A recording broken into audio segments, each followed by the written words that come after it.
با په بیان دغه مسلو کې چې د قرباني سره تعلق ساتي اضحیه قرباني ته اضحیه وایي او ځکه د اختر ته هم عید الاضحی ویلی کېږي د قرباني ته په عربۍ کې اضحیه ولې وایي ځکه چې دا د ساخ په دې وخت کې او د ضحا په دې ټیم کې غالبا دا څاروی علالولی کېږي نو ځکه دې ته اضحیه وایي د ضحا ټیم یې که نه نو چې د ضحا ټیم د اضحیه شو غالبا اوس داسې هم کېږي کله څوک خپل څاروی ماسپښین یې حلال کړي څوک یې پکې شپې ته ورسوي خو غالبا دی چې خلک د اختر د منځه نه بعد په اولنۍ ورځ حلالوي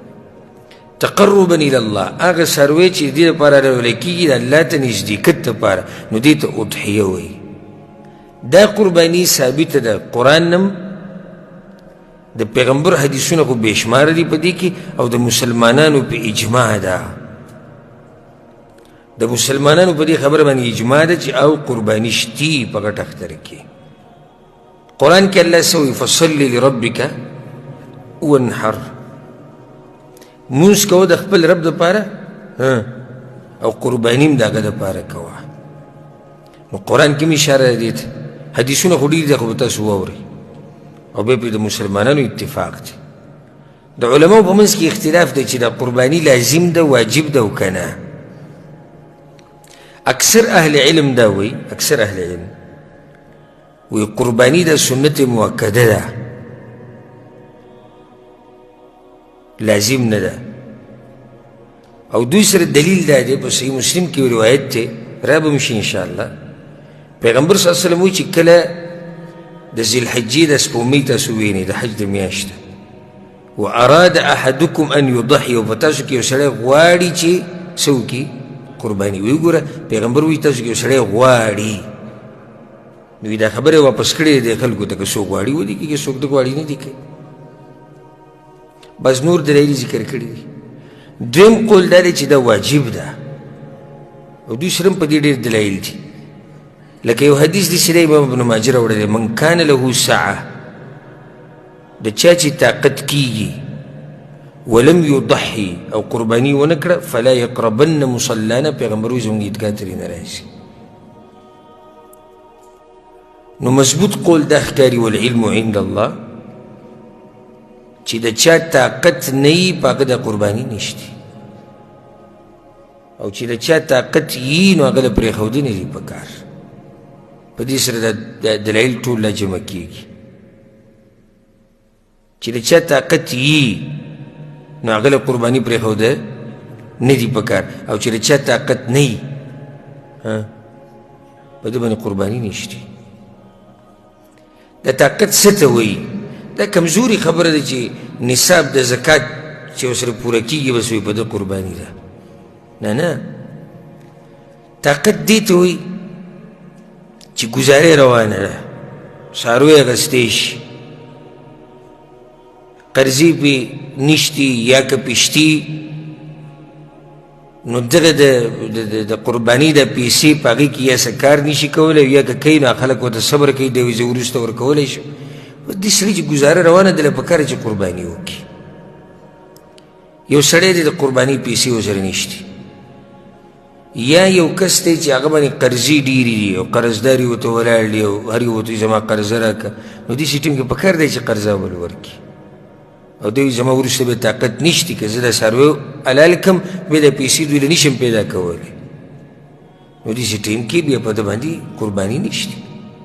خو چې طاقت یي نو په هغه باندې قرباني څه ده لازم ده اولنی حدیث په الفصل الاول کې راوړی دی عن انس رضی الله عنه انس بن مالک وی ضحى رسول الله صلى الله عليه وسلم بكبشين املحين اقرنين پیغمبر صلی الله علیه وسلم قربانی کړې وه په دوو ګډانو باندې املحین برګ برګو اقرنین مزیدار ښکرې وي ذبحهما بيده دواړه په خپل لاس مبارکو باندې حلال کړي وو دواړه ګډان وسمى وكبر بسم الله مویلو والله اکبر مویلو. قال انس وی رأيته واضعا قدمه على صحافهما على صفاحهما رأيته واضعا قدمه على صفاحهما. وما ولدو چې دا غوی په مخونو باندې یا په اړخونو باندې پیغمبر خپل ایښودې وه او دی وی بسم الله والله اکبر. متفق علیه. دا حدیث په صحیح بخاري صحیح مسلم کې دی. د حدیث کې ډېرې زیاتې مسلې دي، بعض به ترې بیانې کړو. اولنۍ مسله دا یاده کړئ چې قرباني په بهیمة الانعام باندې کېږي بس. او بهیمة الانعام څه ته وایي؟ ګډه، بیزه او غوا او اوښ په دې باندې کېږي. دې که نر دی او که ماده دي په دې قرباني کېږي. که څوک وایي میخه نو میخه غوا سره ذکر کېږي ځکه چې میخه د غوا یو قسم دی. میخ هم د غوا یو قسم دی. جاموس ورته ویلی کېږي احد انواع البقر. نو تعریف یې داسې کېږي چې دا د غواګانو یو قسم دی، لکه څنګه چې په اوښانو کې اقسام دي نو دغه شان دا په غواګانو کې یو قسم دی د میخ. اوس که یو سړی په چرګه باندې قرباني کوي نه کېږي، په چنچڼه باندې کوي نه کېږي، یا بل ځنګلي ځناور باندې کوي نو په هغې هم نه کېږي. لازم د قرباني دپاره دا لازم دی چې دا به په بهیمة الانعام کې وي. ګډه، بیزه، غوا، اوښه، غوایي، میخه، سنډه او داسې څه چې کوم بهیمة الانعام کې راځي په دې کې صرف قرباني کېږي. د پیغمبر صلی الله علیه وسلم طریقه څه وه؟ یو حدیث کې راځي کانا، یعنې پیغمبر صلی الله علیه وسلم دا طریقه وه چې هغه به په ګډانو قرباني کوله. نو یو خو دا فایده راووته چې غوره قرباني په څه ده؟ په ګډ باندې ده. یو سړی وایي زه قرباني کومه ما ته پکې غوره طریقه ګډ حلالول دي. نه وایي زه میخ حلالوم او زه غوایي حلالوم او صحیح ده کېږي، خو د پیغمبر طریقه دا وه. دویمه مسله ترې راووته دوه ګډان حلالول غوره دي، لازم نه ګوره غوره دي دوه ګډان. دریمه مسله په دې حدیث کې دا ده چې نر ګډ دا غوره دی، ګډ د ګډې نه غوره دی. او په هر یو کې بیا اوښ لکه غوره دی، غوایي غوره دی، سنډا غوره دی، نر د مادې نه غوره دی. ولې؟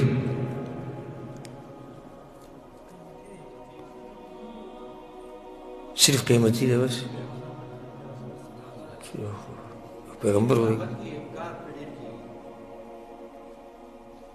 تب چې دغه ګډ غوښه نه ده خوړلې، غوښه مزېداره وي. دغه جواب ده. غوښه د اوس ګډ یو سړی ګډ حلالوي که بل ګډ حلالوي، د ګډ غوښه خوندوره وي، مزېداره وي. نو ځکه غوره دا دی چې ته نر حلال کې. بله دا چې د په شکل کې هم مزېداري، په شکل کې دا نر د مادې نه څه مزېداري. یو دا مسله ترې مروته. حیوان خسي کول دا ثابت دی چې پیغمبر صلی الله علیه وسلم قرباني کړې ده په داسې ګډانو باندې چې هغه څه وو، هغه خسي کړی شوي وو. پای کې بیا فایده دی چې د ده غوښه ډېره وي، غوښه یې څه هغه بیا ډېره وي. املحین پیغمبر صلی الله علیه وسلم چې کوم ګډان وو هغه برګ وو. املحین څه ته وایي؟ تور او سپین. املحین دا معنی ده. برګ به و، برګ به څنګه و؟ تور او سپین رنګ به و، تور او سپین. اقرنین، اقرنین دا چې مزېدارې ښکرې وي، ښکرې برابر وي، په ښکرو کې څه عیب نه و، په خپلو لاسونو به یې حلالول. نو بله مسله ترې دا راووته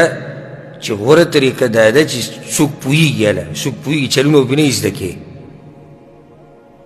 نو خپله قرباني دي په خپل حلاله کوي، او چې چل نه درځي نو بیا سیټ ته ودرېږه دینداري کوه. خو د الله په دې مخلوق باندې به چل نه زده کوې، ته دغه شان راودانګې او کله چاړه په یو ځای کې ورمنډې او کله په بل ځای کې ورمنډې. نه دا هم ګورې ظلم دی، ګورې ظلم دی. په دې سارو باندې به چلونه نه زده کوئ، چل اول به هر ځان پوه کړه او بیا راشي. دا د چل زده کولو ځای خو نه دی. او څوک لیږئ لکه تاسو هغه ورځو کې به د ویډیوګانې ډېرې چلېږي، د دې میخو سره چې کوم ظلم زیاتی کوي او د دې غویانو سره او د اوښ د حلالولو چل به ورله نه ورځي، د ګډ چل به ورله نه ورځي، او بس د ویډیو شوقي دي. ته کوه بس او بیا یو تصویر ته وباسي هغه فیسبوک ته وروښیي په هوایي کې. څاروی ملال کاري ورته مبارک شي، مبارک شي، ماشاءالله ماشاءالله، پسو او ډېر مزېدار او غوښه ډېر، دا کیسې پکې بیا روانې. نو په خپل لاس یې حلال که خو کله چې ته په حلالولو باندې پوهېږي. وسمه وکبر، بسم الله به وي، الله اکبر به وي. دا د پیغمبر طریقه و، بسم الله والله اکبر. دا الله اکبر ویل سنت دي او بسم الله ویل واجب دي. یعنی څاروی به لازم د الله په نوم حلالوي، دا خو واجب دي. بسم الله به ویل، ورسره الله اکبر ویل سنت دي. که چا ورسره الله اکبر ونه وي نو څه ګناه پکې نشته، قرباني صحیح ده. یو سړی چاړه راولي صرف ووایي بسم الله او حلالي کړي، نو صحیح ده که نه صحیح؟ دا صحیح ده. وایي چې پیغمبر صلی الله علیه وسلم دا خپله خپه د هغوی په دې اړخونو په دې مخونو باندې یې ښودې وه، علی صفاحهما. دا د دې دپاره به دا خپه یږدي د څاروي د مخ چې کوم پلن ځای دی په دې به ولې دا خپه یږدي چې دا ړقي نه ړقي نه یا رپا نه سي یا ګندګي راونه ولي دی کس ته. څاروی به کوم طرف سملی؟ په ګس که پخوي؟ په ګس به سملی، ګس طرف باندې به سملی، نو کم مخ به تا ته مخامخ شي؟ ښی به تا ته مخامخ شي، که نه؟ داسې نه ده، داسې ده که نه؟ په ښی لاس کې به تا سره چاړی، ګس لاس به د هغې بیا په دې سر باندې کېږدي، بیا به له سر ونیسي او دا خپه به له په دې اړخ باندې کېږدي، او بیا به بسم الله الله اکبر او حلاله به کړي. دا طریقه شو. متفق علیه حدیث ته په صحیح بخاري صحیح مسلم کې دا ابتدایي حدیثو او مسلې ډېرې زیاتې پاتې د قرباني. دا به انشاءالله روان درس ته پرېږدو چې په دین باندې به عمل کمزوری شي، په دین باندې به عمل د خلکو د طرف نه د مسلمانانو د طرف نه کمزوری شي، او یو مسله به د دین پاتې کېږي، خلک به یې پرېږدي. نقض عرى الاسلام، د اسلام کړۍ به خلک ماتې کړي. حدیث کې داسې راځي، اول د دلیل ذکر کوو بیا به وضاحت کوو. ابو امامه الباهلي رضی الله عنه وی، او دا حدیث امام احمد بن حنبل، امام ابن حبان او نورهم محدثین راوړی دی. وی پیغمبر صلی الله علیه وسلم دا خبره کړې ده، لتنقضن عرى الاسلام عروة عروة. د اسلام دا کړۍ چې دی کړۍ دا به خلک یوه یوه ماته کي، یوه یوه به کولاو کي. فكلما انتقضت عروة تشبث الناس بالتي تليها. چې یو کړۍ کولاو کي بیا به خلک په هغه دویمې پورې ونښلي، او ورو ورو به داسې دوی دا ټولې کړۍ او دا غوټې کولاو کي. واولهن نقضا الحكم وآخرهن الصلاة. او اولنی کڑی چه خلق بے ماتی او د شریعت خلاف ورزی و بکی آغا دا چه فیصله بخلق دا اللہ پا کتاب دا اللہ پا شریعت نکی. آخرنی خبر چه بخلق کم پریدین آغا مونز دے. بل حدیث کی دیس رضی دا فیروز الدیلمی رضی اللہ عنہ روایت تے دام امام احمد بن حنبل رحمه اللہ روڑے پیغمبر صلی اللہ علیہ وسلم لینقضن الاسلام عروة عروة اسلام برورو دیس ختمی گی چی دا کڑی بے رورو خلق کولاوی ماتی با كما ينقض الحبل قوة قوة لکه څنګه چې یو پړی سړی ولا غوټي ورکي او بیا ورو دا غوټي کولاوي او هغه پړی کمزوری کیږي. اوس راځو د دې وضاحت له چې د دې څه مطلب دی او د اسلام کړۍ څه ته وایي او بیا د هغې ماتول څه ته وایي. دیز کی پیغمبر صلی اللہ علیہ وسلم تشبیح ورکړی ده د دین د مسلو د کړو سره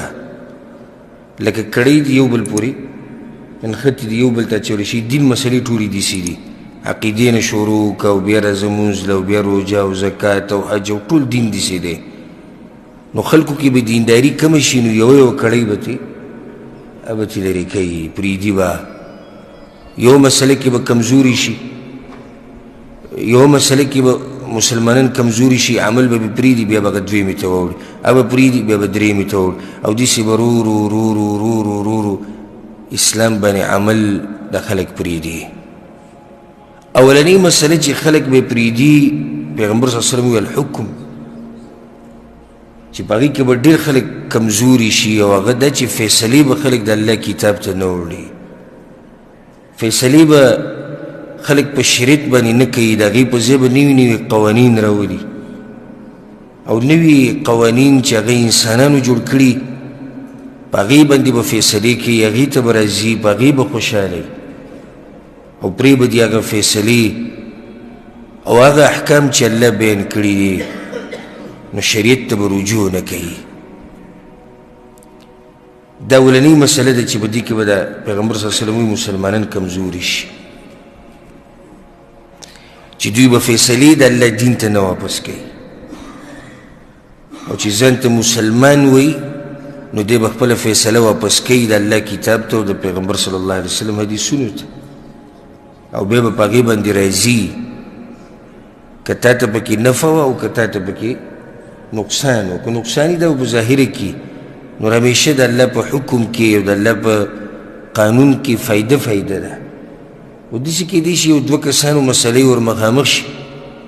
او په دې یو باندې تاوان کېښودی شي چې ته به دا کار کوې دا خو د الله شریعت دی دا څنګه په ما تاوان راوست نه چې د الله شریعت ته دې مسله ور مخکې کړه نو بیا چې کومه فیصله هم صادر کېږي په هغې باندې به عمل کې په هغې باندې به راځي. فلا وربك لا يؤمنون حتى يحكموك فيما شجر بينهم الله خپل پیغمبر ته وی ای پیغمبر ستا په رب مې د قسمې دوی د هغه وخته پورې مؤمنان نشي جوړېدی چې څو پورې د خلکو په هغه مسلو کې په کومو کې چې دوی وران شوي دي چې څو پورې په هغې کې په تا باندې فیصله نه یې کړې صرف دا نه چې فیصله دې په پیغمبر وکړه فیصله دې په شریعت وکړه ثم لا یجدوا فی انفسهم حرجا مما قضیت دا ورسره اهمه ده او په زړه کې به دې بیا څه تنګسیا نه وي دا خبره یاده ساتي صرف ته د الله شریعت ته مسله واپس کړي او بیا دې زړه تنګ وي او الله خو ګوره په زړونو معلوم دی الله ته خو د غیب هم پته شته تا مسله د الله شریعت ته واپس کړه بس ویسلموا تسلیما بیا به ورته غاړه کښېږدي که دې کې فیصله صادرې شي چې تا نه به سر والی کېږي بس تا نه به سر والی کېږي او ته به بلکل په دې زړه نه تنګې ځکه چې د الله فیصله د پیغمبر صلی الله علیه وسلم فیصله زموږ په سر سترګو ده او د الله د حکم نه چې څوک منکر شو او د الله د شریعت نه چې څوک منکر شو د الله د قانون نه چې څوک منکر شو دا خو کفر ته وځي والعیاذ بالله. نو دا اولنۍ کمی به په مسلمانانو کې دا راځي چې دوی به هغه حکم هغه قانون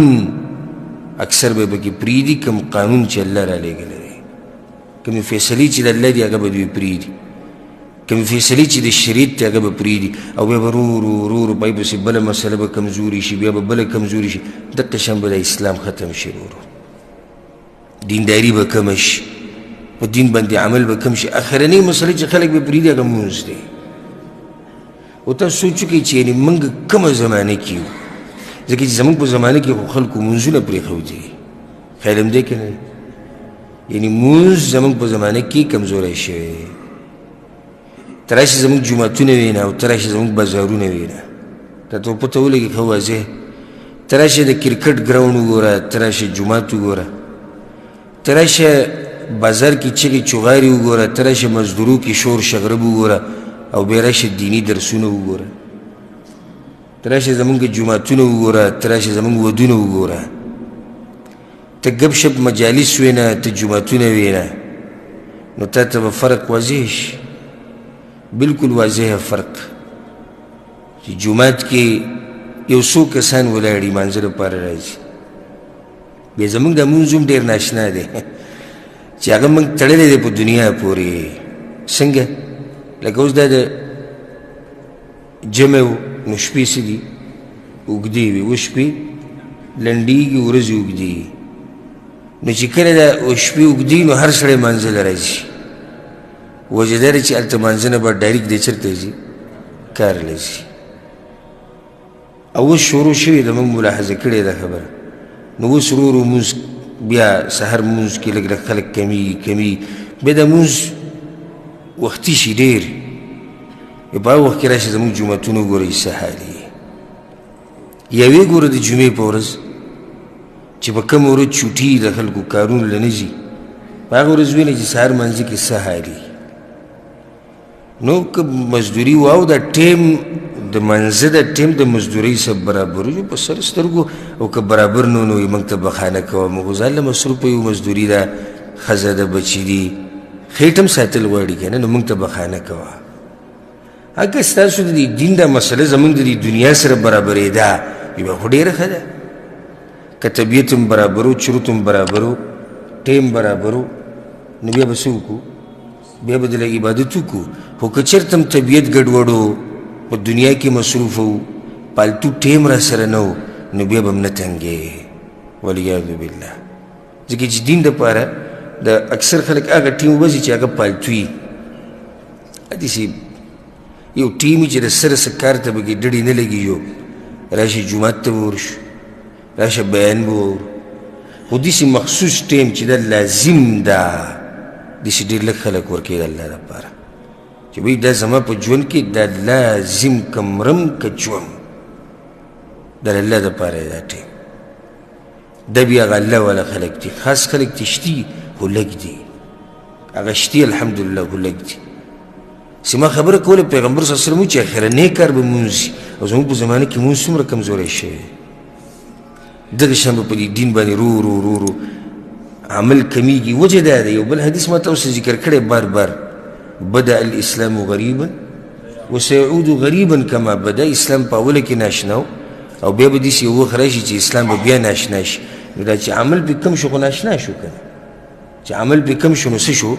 ناشنا شو. دا هغه د پیغمبر صلی الله علیه وسلم هغه پیشنګویي ده چې د شریعت غټ غټ اعمال به خلک پرېږدي، غزار به یې کړي.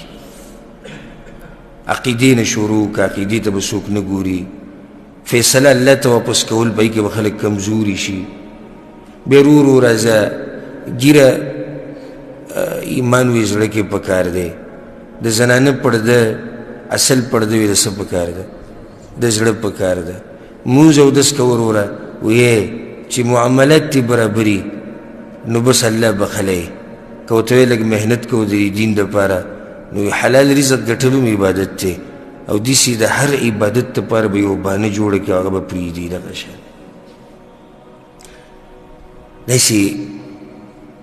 پیشنګویي پیغمبر صلی الله علیه وسلم کړې دی چې موږ په خپلو سترګو هغه کمزورتیا یینو او لیدلې هم ده چې مسلمانان رو په دې دین کې په عمل کولو باندې کمزوري کېږي. غټې غټې مسلې شاته پرېږدي، په هغې پورې مذاق کوي، په هغې پورې خاندي. والعیاذ بالله بس پکې خاندي، او ځان ته لا مسلمان هم وایي. یو سړی مسلمان دی، د الله په دین پورې خاندي، د الله په شریعت پورې خاندي د الله د دین په نښو پورې خاندي یو سړی بېدینه دی ولا بیا هم دومره وي چې د الله دین پورې مذاق نه کوي دین بیا څه درجه کې دی یو سړی بېدینه دی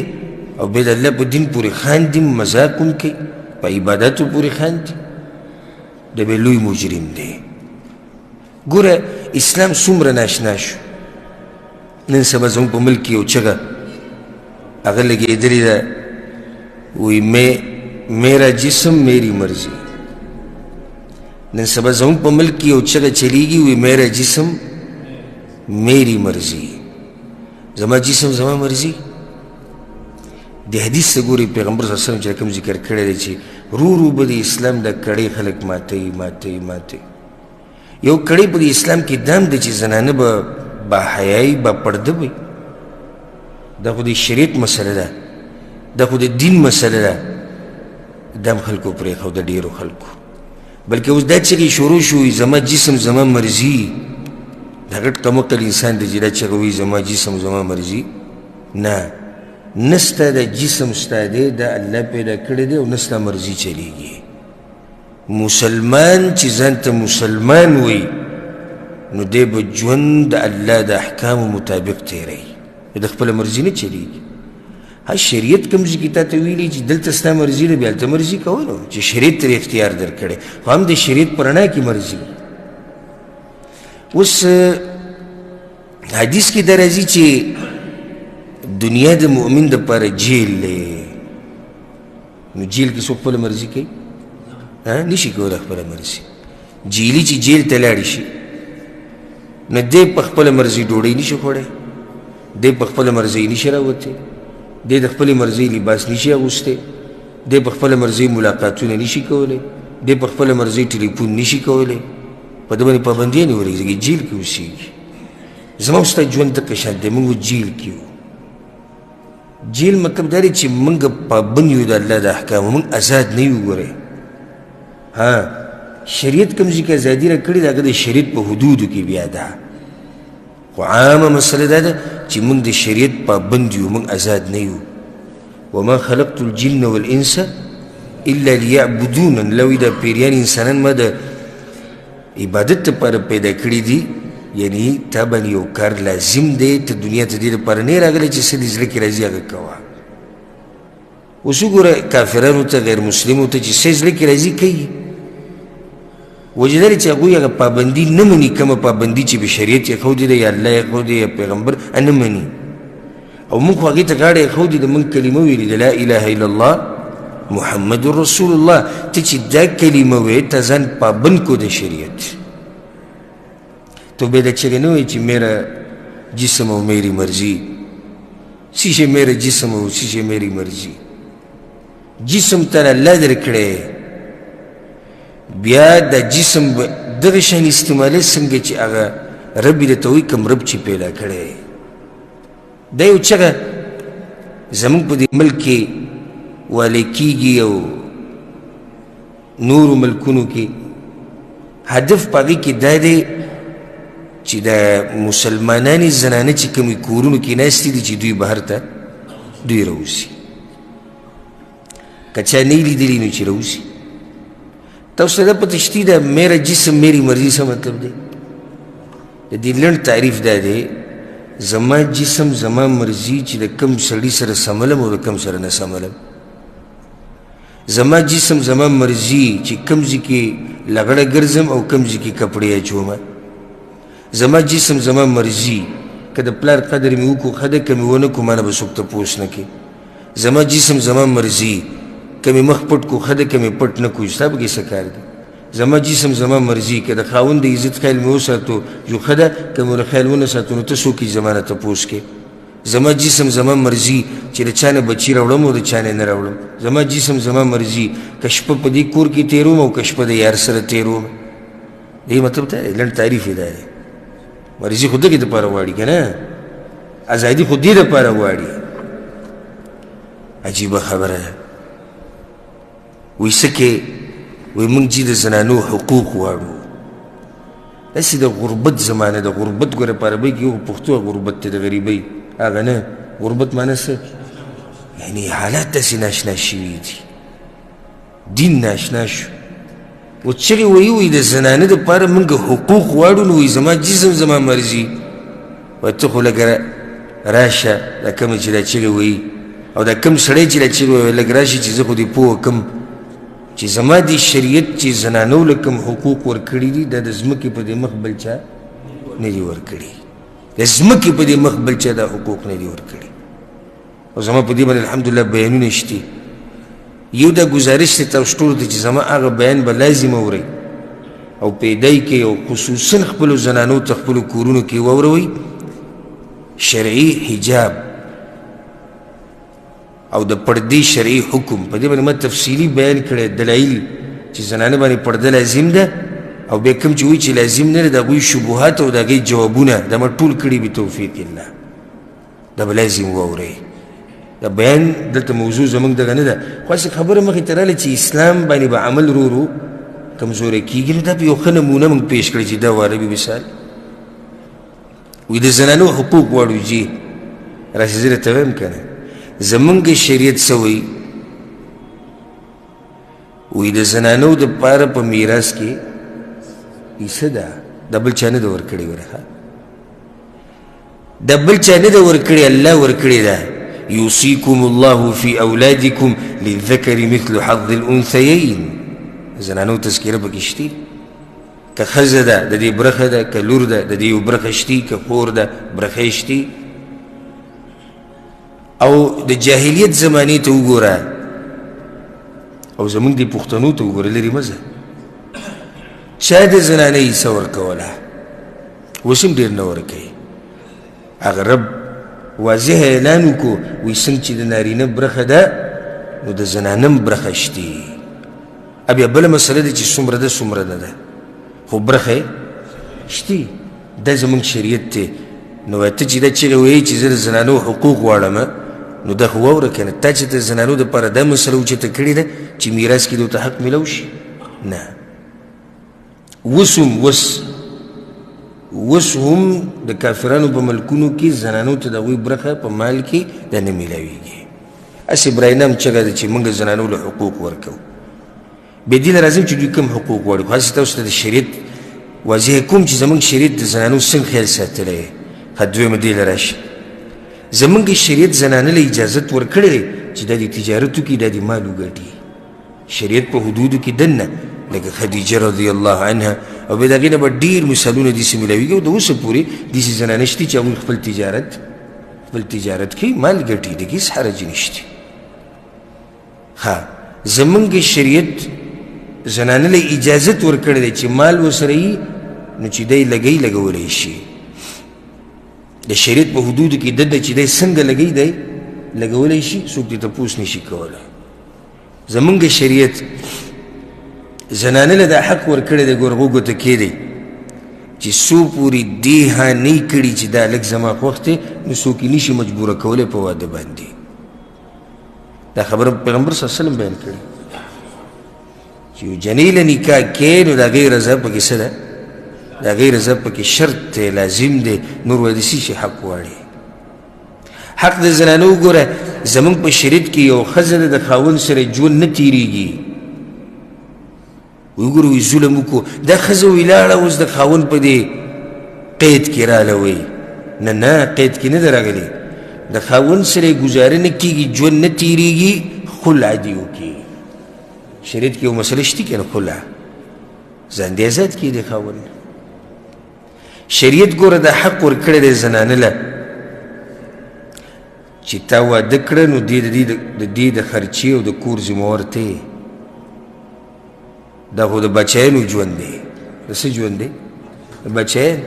تاسو دلته څه له راغلي یې او دغه مزدورو له راغلي او ښځې هلته په ارام په کورونو کې ناستې دي او صرف تاسو ته یا میسیج رالیږي او یا ته په ټلیفون باندې ووایي وایي دومره راولېږي ته بیا کله په یو ځای ورځې او کله په بل ځای ورځې نور حق څه ته وایي اب په ارام ناسته ده ستا کور به ستا خرچه به ستا کور به ستا خرچه به دا حق ولې شریعت ورکړی ها شریعت خو د زنانو دومره خیال ساتلی دی وی د زنانه څه سامان نه دی چې په بازار کې خرڅېږي چې څوک دې راځي هغه دې ورسره زنا کوي څوک دې راځي هغه دې ورله تصویران وباسي څوک دې راځي هغه دې ښکلوي څوک دې راځي هغه دې ورسره یارانې کوي نه نه شریعت وایي د زنانه خو ډېر قدرمن انسان دی دا به په کور کې دننه وي دا به به پرده وي دې ته پردی سړی نشي کتی پردی سړی په دې لاس نشي ایښودی دې سره څوک زنا نشي کولی دې سره څوک یارانې نشي کولی دا څوک نشي شپکولی دا څوک نشي بېعزته کولی سبحان الله وی حق واړو حق نور څه ته وایي زمونږ په علاقو کې د مسلمانانو په علاقو کې خو چې زنانه د بازار په منځ کې روانې څوک ورته کتی نشي الله یې خیر ساتلی او لاړ شي د انګریزانو دې ملکونو ته زنانو څه حال دی سامان دی د خرڅېدو بس هغه ورځو پورې بازار شتي ریټې شتي چې داسې ځوانۍ یاراني دي او دوستاني دي او پیسې دي او عیش او عشرت دی او چې بوډۍ شي بیا ځان له یو سپی وري دا سره ژوند تېروي نه څوک خیال ساتي او نه څوک دې مخ ته ګوري او نه څوک دې ګونې ته ګوري زمونږ هغه چې بوډۍ شي ښه قدرمنه شي مور ته جوړه شي وي د خپل لاندې جنت شي زمونږ هغه چې لوري نو دومره قدرمنه ده پیغمبر صلی الله علیه وسلم وایي تربیت ولو که جنت ته به لاړ شي زمونږ هغه چې خوري پیغمبر صلی الله علیه وسلم وایي تربیت ولو که جنت ته به لاړ شي زمونږ هغه چې ترور شي پیغمبر صلی الله علیه وسلم وایي د مور په شان ده او زمونږ هغه چې ښځه شي یا الله وایي وعاشروهن بالمعروف په ښه طریقه به ورسره ژوند تېروئ په ښه طریقه به ورسره ژوند تېروې دا نشته چې ته څه دې زړه کې راځي هغه شان ژوند تېروه زنانه څه څاروی نه دی نه نه الحمدلله شریعت بلکل دا خبره واضحه کړې ده چې ښځه خاوند به څنګه ژوند تېروي ټولې خبرې دې دپاره دي چې د دې زنانه د عزت خیال وساتلی شي شریعت خو د هغې دومره خیال ساتلی دی چې دا د زنانه حق دی چې خپل شهوت څه کړي پوره کړي د خپل خاوند نه او دا مسله یې د ساتئ چې کله یو سړی د خپلې ښځې شهوت نشي پوره کولی نو دې ښځې سره حق شتي چې د دې خاوند نه ځان جدا کړي نور حق څه ته وایي یو سړی دی د ښځې حق نشي پوره کولی جنسي رغبت د هغې نشي پوره کولی او دا ښځه وایي چې د سره نه اوسېږم او محکمې ته مسله لاړی شي او قاضي له لاړی شي سره د حق شتي چې واپس شي د خیال ساتلی شریعت ګوره شریعت د زنانه دومره خیال ساتلی دی چې د هغې د بدن مطابق مسلې بیانې کړي بدن یې کمزوره دی نو جهاد پې نشتي ګوره و اسلام زنانو له څه ورکړي دي راشه واوره زنانو له یې څه ورکړي بدن یې کمزوره دی نو جهاد پې نشتي بدن یې کمزوره دی نو داسې مزدوریانې پې نشتي لکه دا سړي چې کوي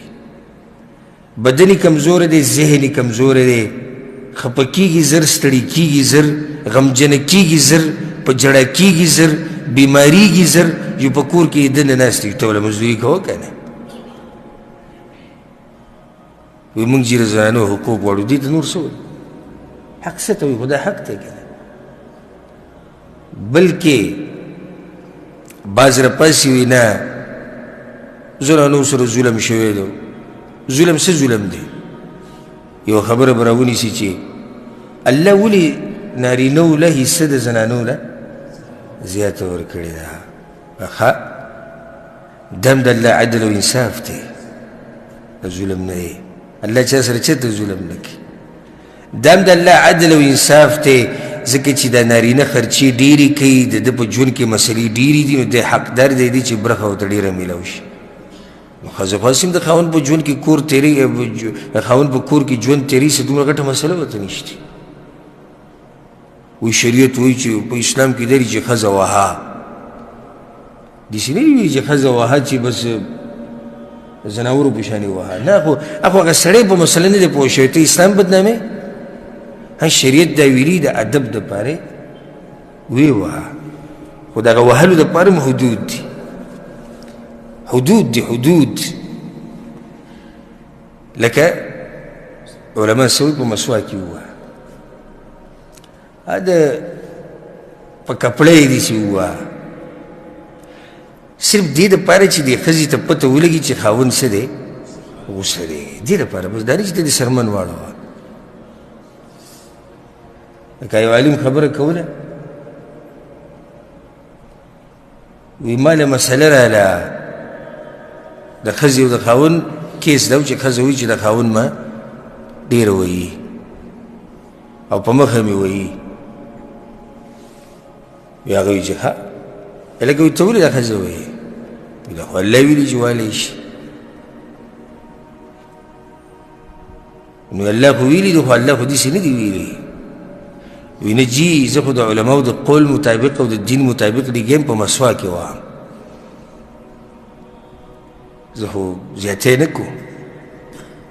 حدیث کې شیخ بیا غلی شو چې مسوا کې وایي نو په مسوا خو څوک دومره نه پوه کېږي نه ښځې ورته ویې شیخ صاحب ته درته ووایي چې دغه مسواک خو راوړه چې موږ یې وینو چې مسواک راوړو یو میټر داسې لخته وه وی جي دغه مسواک دی علماو مسواک ذکر کړی دغه مسواک ورته ما نیولی نه شریعت حدود یې ښودي دي الحمدلله زنانه ته که ادب ښې د هغې بیا طریقه ده دا نه چې راولګوه چې څه دې زړه کې راځي هغه کوه خبره مې دې پورې کوله چې هغه کومه خبره ده او کوم حق دی چې شریعت زنانه له نه دی ورکړی داسې ده که نه ده خو زه درته حقیقت ویم دوی دا څه وایي دوی کوم حق غواړي دوی دا حق غواړي چې دا ښځې د کور نه راوباسئ چې د چا سره یارانې کوي دي د چا سره زیناګانې کوي دي هلکان او سړي دې ګډ وډ شي هلکان او جنکۍ دې ګډې وډې شي سړي او ښځې دې ګډ وډ شي هر څه دې ګډ وډي دوی دا غواړي د دې دپاره دا ټول اواز روان دی نو دا مسله نن سبا اهمه مسله ده چې زمونږ په شریعت کې دا دي چې زنانه به با پرده ژوند تېروي هغه به باحیا ژوند تېروي هغه به باعزته ژوند تېروي داسې دا خبرې مې څه پورې راواغستې څنګه دین یو یو کړی به ماتېږي عمل به بې کمزوری کېږي اوس دا ښه واضحه مسله ده د دین چې زنانه به پرده کوي نن سبا په دې کې هم خلکو خبرې شروع کړي دي الله دې زمونږ ایمانونه سلامت وساتي او الله دې مونږ د دې قبر پورې او د مرګ پورې په دې دین باندې قایم او دایم لري ډېر داسې وخت دی ورب الکعبه چې انسان په ځان ویریږي ډېر سخت انسان په ځان ویریږي چې پته نه شي زما به څه حال وي او څه به نه وي دا نن سبا دا فتنې چې سړی وګوري هر طرف ته فتنې دي او جاهې دي همیشه دا سوال کوي الله ته چې اللهم یا مقلب القلوب ثبت قلبي على دينك اللهم يا مصرف القلوب صرف قلبي على دينك همیشه دا دعا د الله نه ډېره زیاته غواړي